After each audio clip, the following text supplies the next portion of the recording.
Welcome to Mr. Giant Reacts Ting and Ting and Ting. And today we're going to learn some history. This one was sent to me by one of my subscribers and Ting, and we're going to learn some history. And this one is Rome's greatest challenge, the Dacian Wars. And this is part one, so there's a part three. So there's two more of these to come. So without talking too much, let's go ahead and learn something about the Dacians. The Dacians or Dacians, I hope I'm pronouncing it right, was already, but anyway, let's go ahead and learn about them and their struggle against Rome.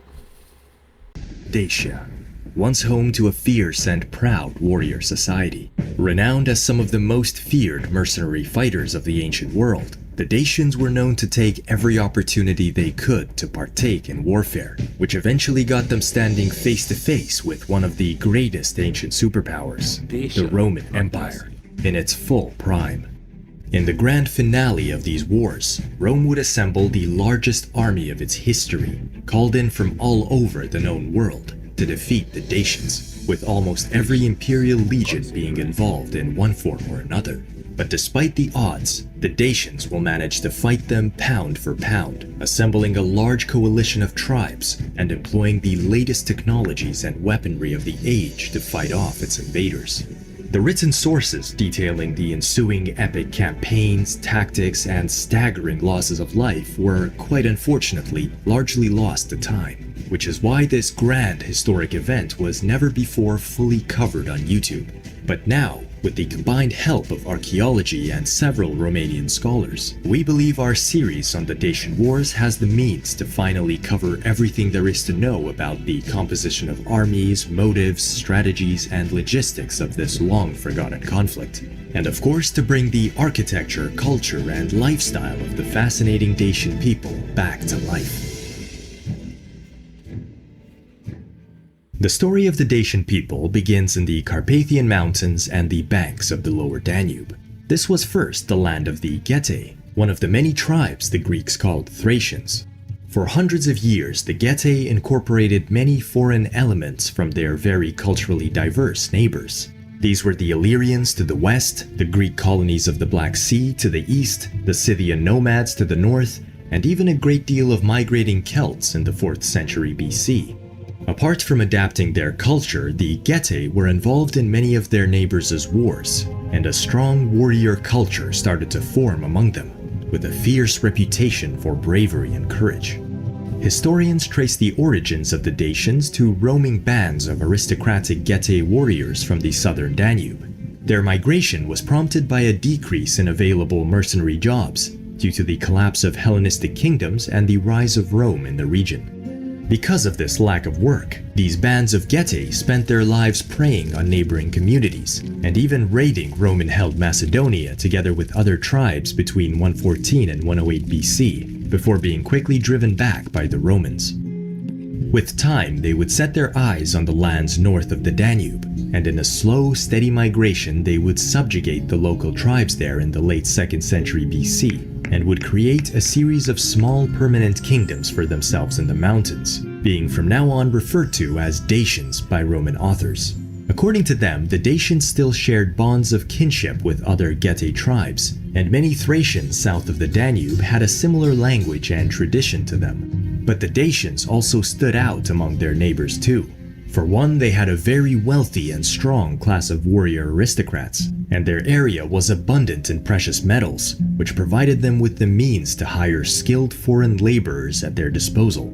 Thus, many Greek architects from the Black Sea were employed to construct numerous strongholds for them on the tall peaks of the Carpathian Mountains, and lay the plans and infrastructure of Dacian cities, the remains of which indicate an extraordinary skill in masonry and carpentry in typical Greek fashion. The Dacians themselves, however, specialized in metalworking and were capable of creating intricate pieces of weaponry and armor of superb quality, making them some of the finest craftsmen of antiquity, which will be further proven during their upcoming wars with the Romans.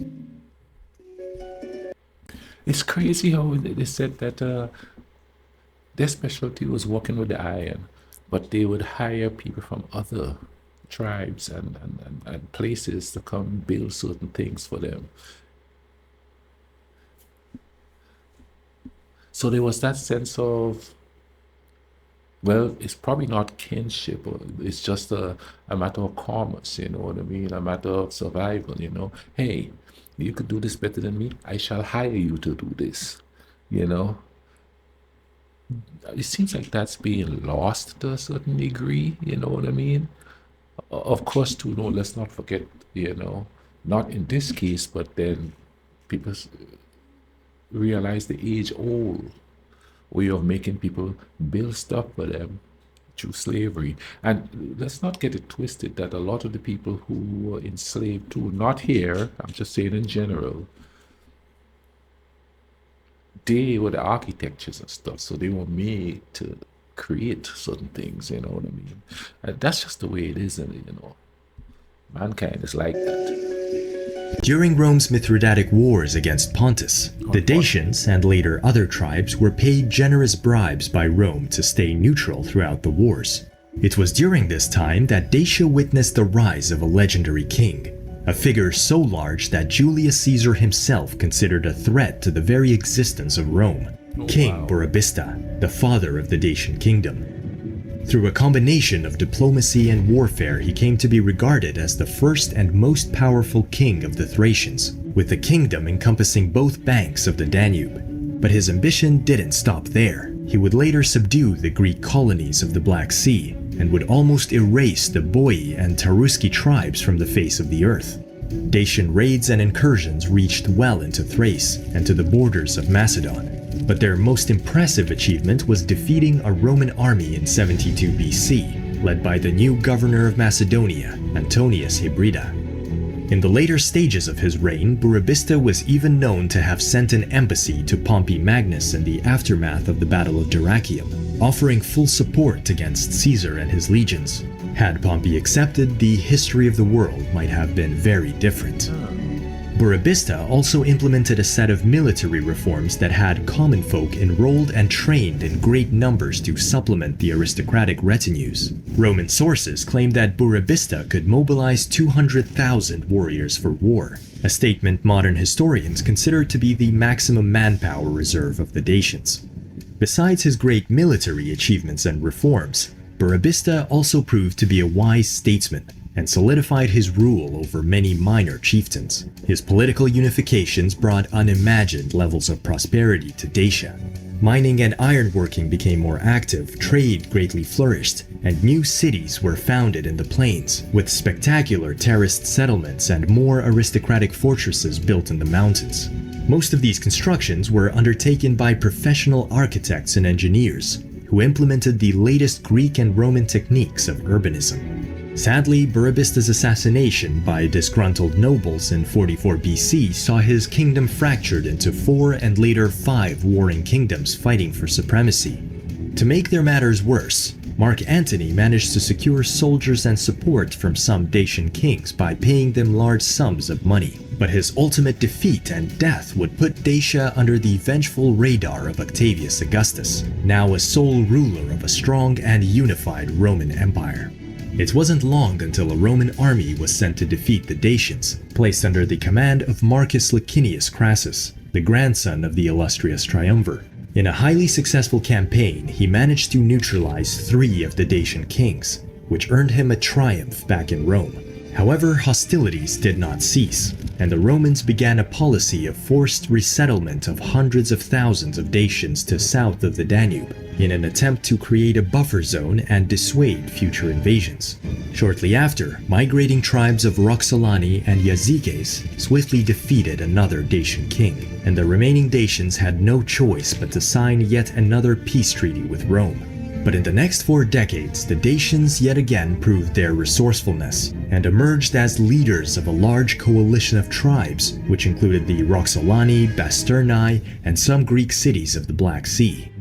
Feeling more confident, and with a growing resentment towards Rome, the Dacians launched devastating invasions across the frozen Danube in the winters of 69 and 85 AD, right when the local legions were busy elsewhere with civil wars or distant campaigns. The province of Moesia was twice raided, pillaged, and burned, and twice the Romans retaliated and drove them across the Danube, with yet more peace treaties put in place. A possible explanation for these violent raids was that the Romans either stopped or delayed their payments, and the Dacians had to make sure they were still remembered. However, their recent invasion was the last straw for the Romans, as it cost the lives of 3,000 soldiers, including the governor of Moesia, Oppius Sabinus. In a quest for redemption, Roman Emperor Domitian began preparations for the first large-scale Dacian War. Okay, I'm gonna say something here that's gonna sound kind of strange, but bear with me a minute. When you think of different tribes, people don't think of Europe as having different tribes. Now, Europeans may think of that, but I kind of guarantee you that the rest of the world, Africa, the Caribbean, we just see them all as Europeans until you study the history. Like, you have all the different tribes in Africa, the Ashanti, all the different tribes. Then you have all the different tribes of Native Americans, the Cherokee, and all these different tribes. And then even going up to the Caribbean, there was two different tribes of natives there. There was the Caribs, and the Arawaks. The Arawaks, I made them one tribe. And then in South America, you have the Aztecs, the Inca and stuff. But when you think of Europe, you just think of Europe. And I know a lot of people do that, especially people. They don't teach that there were different tribes of Europeans in the history that I know. We just did Europe as a whole, pretty much, you know what I mean? And it's more like modern Europe we learn about. We don't learn about ancient Europe like we see in here, There were different tribes of people. So then they lump everybody of that from that region as one group of people. And of course, too, the color of their skin came to play, so they all were looked as Caucasian people. And then there's the rest of everybody else. I mean, even China had different tribes, and they all fought and carried on amongst each other. And then as time goes on, they just become one big thing, you know what I'm saying? One big continent of people that are all lumped into the same, That's crazy to think how that happened and how history kind of changed, how times change, and certain things are forgotten. Not specifically by the people who are living it, but by the people who are surrounded by it. Domitian's first move was dividing Moesia into two separate provinces to better improve its organization and defense. The 4th Flavia and 1st and 2nd Adiutrix legions were also stationed there to bolster the regional force. Then a Roman army 40,000 strong was assembled and began preparing for a counterattack. Hearing of this, the Dacian king placed his army under the command of his nephew, Decebalus, a young noble who was fated to become one of the most infamous enemies Rome has ever seen. The young leader would enter the stage of history with a showing of great audacity and insolence. He sent envoys to Domitian promising peace, but only if every citizen of Rome paid him a sum of 2 coins. Otherwise, great ills would befall the Roman people. It's safe to say that if Domitian had any patience left in reserve, it was now gone. Given that the Dacians broke after every Roman counterattack in the past, the Roman expedition hoped to press on to capture the Dacian capital in the mountains and put a swift end to the invasions once and for all. So in the spring of 86 AD, the Roman army crossed the Danube on pontoon bridges into unknown territory. Unfortunately, all accounts of what exactly happened next were lost to time. What we do know is that most of the Roman army perished. Among the casualties was the entire 5th Allidae Legion, which famously withstood the charge of elephants under Julius Caesar. Its proud eagle standard and all of its artillery was captured by the Dacians, a great disgrace to the entire Roman army. Only a small part of the army managed to limp their way back across the Danube, with the victorious Dacians right on their heels. In a desperate combined offensive by land and sea, the joint forces of the 2 governors of Moesia managed to quickly restore the situation, a feat for which they were personally rewarded and decorated by Domitian himself. The reorganization of the Moesian provinces managed to be the only thing working for the Romans, who spent all of next year regathering their forces. The stalemate was finally broken by Lucius Tetius Julianus, the new governor of Moesia Superior. In the summer of 88 AD, he crossed the Danube and marched towards the Dacian capital, supported by smaller amphibious landings of the Danubian fleet.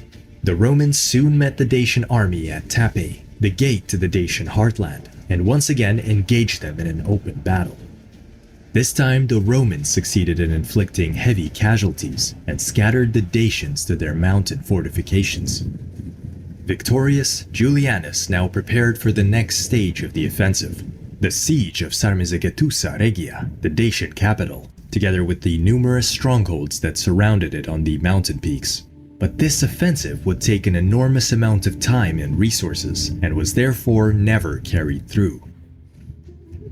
Domitian was forced to offer extremely advantageous peace terms to Decebalus, who by now had replaced his uncle as king of the Dacians. By nominally surrendering his forces, accepting Roman supremacy, and returning prisoners and spoils taken from the Romans, Decebalus would get the better part of the bargain. He would not only retain control over his kingdom, but receive a generous amount of subsidiaries to maintain and develop it. He was also promised technical and military assistance, and would from now on be considered an ally of Rome. The Dacian War of Domitian, and his peace terms that followed, put him under a great deal of criticism for ages to come. But in his defense, the need to free up resources was critical at the time.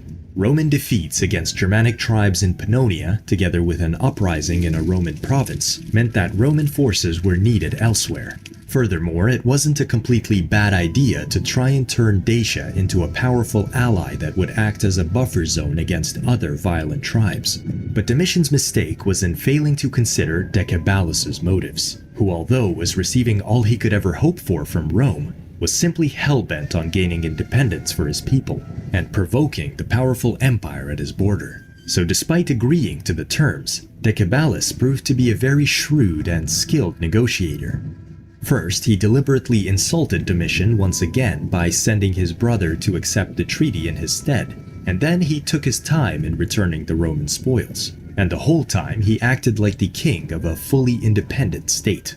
Surprisingly, and to the annoyance of the Roman people, Domitian still kept his end of the bargain. But with his assassination in 96 AD, storm clouds were beginning to form on the horizon. The short reign of Nerva gave way to the ascension of a man who has been watching the events in Dacia with interest, and who would swear to restore the pride of the Roman Empire and its military. That man was Marcus Ulpius Traianus, known to all as Trajan, one of the greatest emperors of Rome. It will be his Dacian Wars that will make those of Domitian pale in comparison. And if you think Domitian committed too much time, resources, and soldiers to defeating Decebalus, wait until you hear what Trajan is about to do. Man, that is so crazy. You know what I mean? Alliances are formed. But the reason it wasn't really alliances, it was tenuous at best, you know, because one guy was thinking, hey, I want independence for my people, not to mention the stuff that you did to my people before. And this is why I tell people, you may conquer somebody or you may turn them into an ally of yours, but have you really convinced them that this is what's best for you? Or depending on how you treated them before, are they planning something? You know what I mean? And back then, man, they just seem to they thrive in assassinating their leaders, man. Rome did it. You know, the Dacians had kings that were turning against each other, that caused, you know, the Romans to be able to come in and pay some kings. And has there ever been a point in history where everybody, opposition leaders and leaders say, all right, let's do what's best for our people. Bam, end the story. Boom. Instead of going, well, if you do this, no, let's do it my way. Let's do it my way. Instead of going, okay, let's compromise here and see what would work best for the people. What's that saying? Power corrupts, but absolute power corrupts absolutely. And those who are able to compromise, they usually get taken out. You know what I mean? I'm going to compromise so that there's some peace in the scene here, you know, and somebody's going to say, oh, that's weak. Oh. What has being strong gotten us but a bunch of wars and, you know, unnecessary deaths? As with all massive campaigns, preparations began years in advance. Since Trajan was a very capable military commander, he understood the importance of fast transportation and logistics, and in a gigantic display of engineering prowess, he finished the Roman road over the iron gates of the Danube, a highway that was literally carved into the mountains to save marching time. Its construction was thoroughly covered in another of our videos. Trajan also constructed a huge canal along the Danube, so that ships could safely bypass its treacherous currents and waterfalls.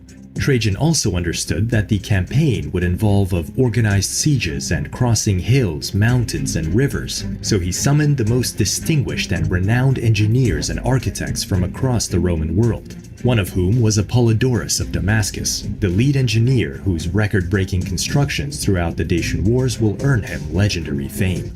The last thing Trajan needed was an army, one that would succeed no matter what the Dacians threw at him. And because he understood that drawing any full legion from anywhere in the empire would expose that area to other invasions, Trajan dispatched orders to numerous legions at a time to send forth any men they could spare. It wasn't long until his call was answered, and the best soldiers from across the empire were arriving to fight for the honor of Rome. From the Rhine region came cohorts from the 1st Minervia, 10th Gemina, 11th Claudia, 22nd Primigenia, and 14th Gemina legions, who were considered to be the most experienced fighters in the empire, hardened by never-ending combat with fierce Germanic tribes. The 14th specifically held the honor of single-handedly crushing a 200,000-strong uprising led by Boudica in Britain. From the east came men from the 6th Ferrata, 12th Fulminata, 4th Scythica, and 10th Fretensis legions, who came accompanied by the best auxiliaries Rome had to offer, those being contingents of specialized foot and mounted archers. From the wide desert of Africa came local Numidian and Mauritanian cavalry, revered as the fastest and most aggressive horsemen of antiquity. Lastly, waiting for them on the Danube would be the 5 full legions stationed there, plus the legions of the 13th Gemina and 1st Adiutrix from Pannonia and Illyricum, together with the entire Danube fleet, ready to win the Dacian Wars once and for all. Leading them all would be Trajan, at the head of his bodyguard of elite Equites Singulares cavalry and Praetorian cohorts, consisting of the most promising soldiers, officers, and administrators hand-picked from the entire army. In total, the Romans brought men from 16 different legions, which is more than half of all existing legions, and together with auxiliaries, fleets, and specialized personnel, they would number around 100,000 men, literally a third of the entire Roman army, which would be one of the largest ever assembled by Rome for any external war. The sheer amount of skill in this army would be unimaginable, with the best officers, advisors, tacticians, engineers, tools, and equipment ready to deal with any obstacle that stands between them and a decisive victory. A letter from Dio Chrysostom, a mere visitor and eyewitness to Roman preparations in Dacia 3 years before the war, said the following: "I, who was useless for all such things, came among men who were not dullards. There one could see everywhere swords, everywhere corslets, everywhere spears, and the whole place was crowded with horses, with arms, and with armed men. Quite alone I appeared in the midst of this mighty host, perfectly undisturbed and a most peaceful observer of war." But Trajan's preparations were by no means an overestimation of the Dacian threat. Decebalus will be fighting in his homeland, and to supplement the tough mountainous terrain, he used this time to dig in and construct massive fortifications near the capital. Dacian strongholds on the mountain peaks were even further improved and mounted with the latest artillery pieces of the time, built by the very Roman engineers that Domitian provided them with. As for army size, together with their allies, the Dacians could raise a coalition numbering in the tens of thousands. It's safe to say the carnage that is about to occur will ring for generations. Part 2 of our series is already underway, but you can make sure to watch our related videos on Rome. Wow. That's a lot of men coming in there.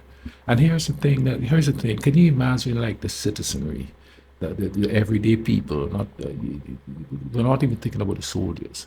They know this is coming because back then things moved a little slower. Even though information probably get to you faster than what's been building up. And man, can you imagine knowing that many skilled fighters are heading your way? That many skilled people are coming there. And back then they didn't just come in and take, they come in and pillage, you know what I mean? People still do to a certain extent, but it's more machinery than manpower. This is manpower coming at you. That's just crazy. The thing I've noticed about that whole region there is the constant back and forth and being central to a certain geographic area. There's just so much that goes on there, and they're back and forth with the wanting the land and not wanting the land and just fighting for the land and stuff like that. Also, the amount of different tribes that are there, you know what I'm saying? You never really, like I said before, we never really thought about it. The question is, I know this is going to sound funny, or maybe uneducated, but how do they tell the difference? Is it by dress? Maybe it's by dialect? But by look, how do you tell the difference? I'm not saying that everybody of a different ethnicity all look alike, because all Africans don't look alike. But there's so much coming and going in that region there. How do you know what is what? Except for attire. There's so many back and forth with all these people coming and going. The total confusion. Especially for kids, can you imagine? Because kids don't really pay attention to stuff like that. They'll be out there playing with the enemy's son and not even know it. Not even care. It's just a cool kid you're playing with. That's why they say a lot of the things we learn, we are taught. Oh, look, it's that guy from that tribe. Don't you play with him no more. He's a blah, blah, blah. You know what I'm saying? But this is going to be interesting, man. Come on back for the next 2 episodes. They'll be coming up. This one's coming up today, the next one tomorrow, the next one the next day. So stay tuned. We're going to go through this whole thing. We're going to get an understanding of the Dacian Wars and a little bit of the culture and the people. In the meantime, drop a like on the video, share the video, hype up the video, so we all could learn the history and stuff here. Keep coming in the comment section, put in your little 2 cents and stuff. Civilly put in your little 2 cents. In the meantime, you all take care of each other. Let's try to bring some peace in this world, okay?